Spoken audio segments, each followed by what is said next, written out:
Dan sedikit pesan dari aku, kalau emang niat kita bersungguh-sungguh pengen mengubah ekonomi keluarga kita, mencari uang yang lebih besar, gaji yang lebih banyak dari negara kita sendiri, terus pengen buat masa depan juga, berani-berani aja teman-teman merantau, jangan takut.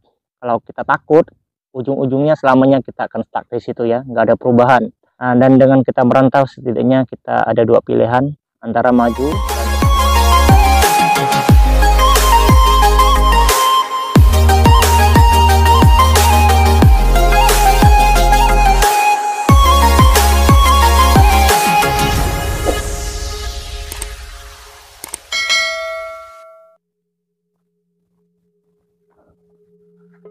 Ya, hai teman-teman.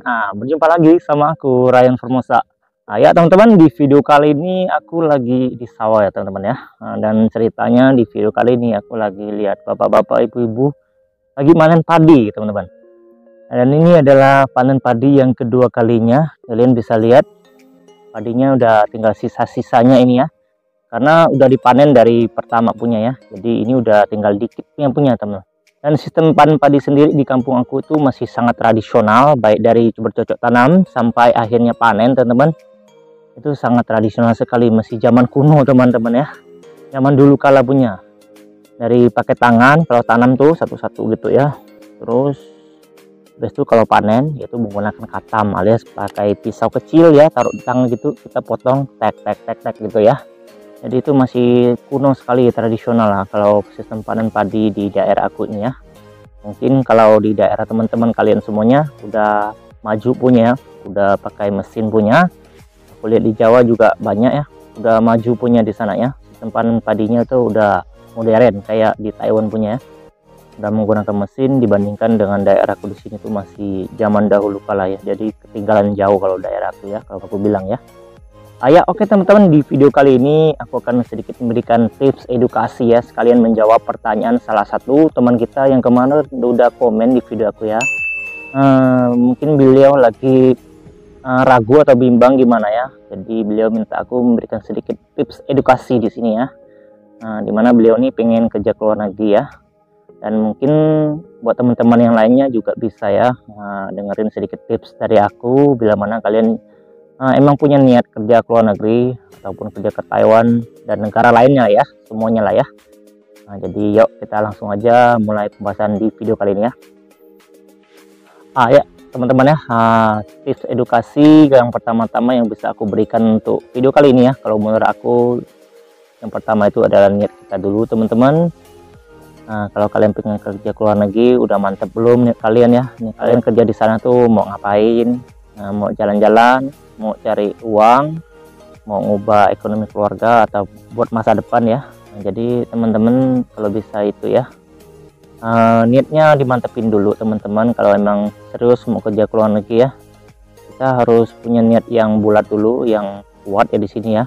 Karena kerja ke luar negeri itu teman-teman ya, kita tuh nggak bisa serta merta itu cepet-cepet 1-2 bulan, setengah bulan kita minta pulang.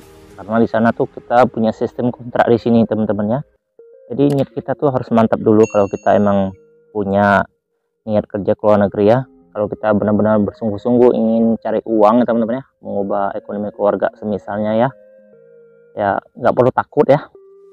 Jalanin aja teman-teman sambil berdoa, semoga juga nanti kita dempet di sana dapat kerjaan yang baik, dapat majikan yang bagus, yang baik juga, nggak galak-galak banget ya. Intinya yang penting niat kita dulu kita mantapin ya. Yang pertama itu ya, kalau kita memang ingin kerja ke luar negeri ya, kalau niat kita udah oke, baru ya kita bisa jalan. Oke teman-teman, ini tips keduanya ya. Kalau menurut aku itu kalian siapin dulu mental kalian yang kuat ya, tekad kalian di sini ya. Mental kalian udah siap belum sampai di Taiwan semisal, ataupun Korea, Hong Kong, Jepang? Kalian udah siap kerja berat belum di sana ya? Jangan hanya karena kalian lihat di TikTok, lihat di sosmed, Facebook dan lain sebagainya, lihat orang pakaian bagus-bagus, jalan-jalan, enak kelihatannya ya. Tapi kalian nggak tahu nyampe di sana tuh kerjaan mereka tuh seperti apa. Bos, majikan mereka tuh baik pak enggak, sering dimarahin pak enggak, kalian kan nggak tahu ya. Jadi kalian sebelum berangkat tanamkan kepikiran kalian bahwa kalau kerja ke luar negeri itu kerjaannya tuh lebih 2 kali lipatnya ya, lebih berat dari kerjaan di Indonesia teman-teman ya.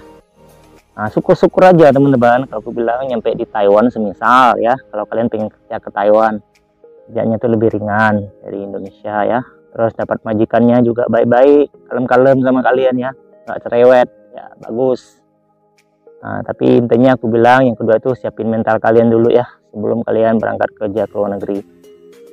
Mentalnya harus kuat ya, jangan sedikit-dikit kerja nanti nyampe ke luar negeri capek ngeluh minta pulang lagi. Aduh, gimana itu ya.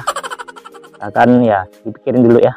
Yang kedua itu mental kalian benar-benar harus oke ya sebelum kalian mutusin kerja ke luar negeri. Ya oke teman-teman, dan ini adalah tips ketiga buat kalian ya.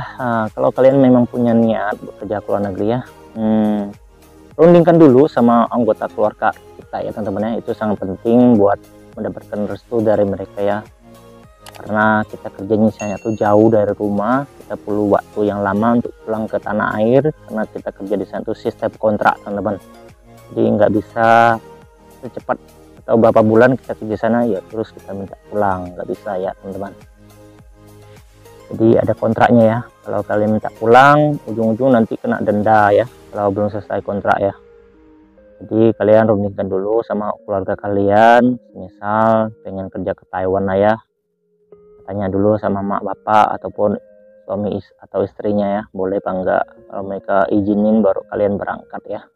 Jadi itu ya teman-teman ya, itu tips yang ketiganya itu rundingkan sama keluarga kita ya.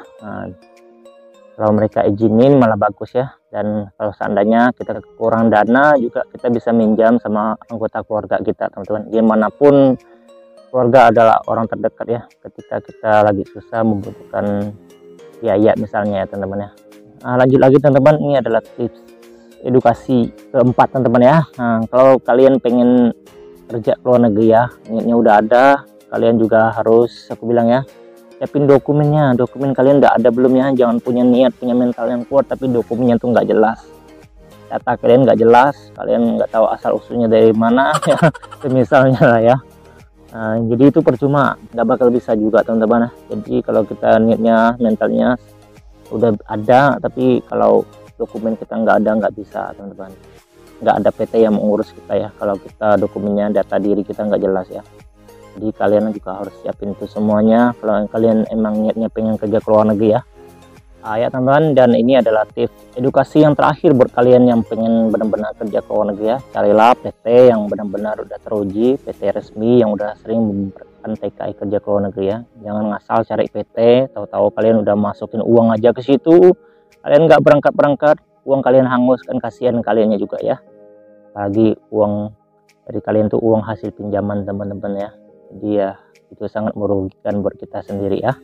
Jadi aku bilang nanti carilah PT yang udah teruji, PT resmi ya. Kalau kalian nggak paham, kalian bisa tanyakan saudara apapun teman-teman yang udah sering berangkat kerja ke luar negeri ya, yang udah bolak-balik berangkat kerja ke luar negeri. Kalian bisa tanya sama mereka ya, lewat PT mana, caranya kayak gimana. Jadi kalian nanti udah punya dasar pemahaman ya, gimana caranya kerja ke luar negeri. Ya teman-teman, demikian ya sedikit tips edukasi dari aku ya. Semoga bisa bermanfaat buat teman-teman, terkhususnya teman-teman yang udah punya niat yang pengen kerja ke luar negeri ya tapi masih ragu ya. Dan sedikit pesan dari aku, kalau emang niat kita bersungguh-sungguh pengen mengubah ekonomi keluarga kita, mencari uang yang lebih besar, gaji yang lebih banyak dari negara kita sendiri, terus pengen buat masa depan juga, berani-berani aja teman-teman merantau, jangan takut. Kalau kita takut, ujung-ujungnya selamanya kita akan stuck di situ ya, nggak ada perubahan. Dan dengan kita merantau setidaknya kita ada dua pilihan, antara maju dan tetap di situ ya. Jadi gak usah takut merantau.